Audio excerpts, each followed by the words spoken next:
लाड़काने वेझो आबादगारनि पारां सारियुनि जी तयार फसल में पाणी छोड़ करण ख़िलाफ़ एहतजाजी मुज़ाहिरो कयो वियो। माउटा ॻोठ में मंज़ूर शेख, लाल बख्श चाचड़, गौस बख्श, मोहम्मद याकूब ऐं ॿियनि पाणी में ॿुॾियल सारियूं खणी एहतजाज कयो। इन मौक़े ते ॻोठाणनि चयो त आपाशी इंजीनियर ऐं SDO मिली भगत करे शाख मां वारी खणाइनि पिया, जंहिं करे शाख जा दरवाज़ा बंदि हुजण करे पाणी संदन ज़मीन में छोड़ कयो पियो वञे। हुननि चयो त जॾहिं खेनि पाणी जी ज़रूरत हुई उन वक़्तु घटि ॾिनो पियो वञे, पर हाणे जॾहिं फसल लहणी आहे त पाणी छोड़ करे उन खे तबाह कयो पियो वञे।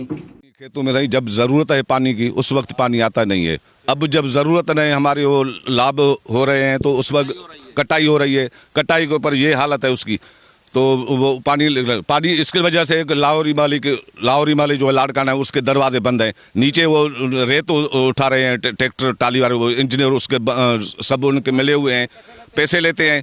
यहाँ गरीबों का नुकसान हो रहा है, पहले ही फसल कम हुए हैं। उन्होंने चयो त आपाशी इंजीनियर ऐं SDO जी नाअहली ऐं गैर ज़िम्मेवारी सबबि खेनि लखें रुपए जो नुक़सान थियो आहे। आबादगारनि मुतालबो कयो त संदन नुक़सान जो इज़ालो करे आपाशी इंजीनियर ऐं ॿियनि ज़िम्मेवारनि ख़िलाफ़ कार्रवाई कई वञे।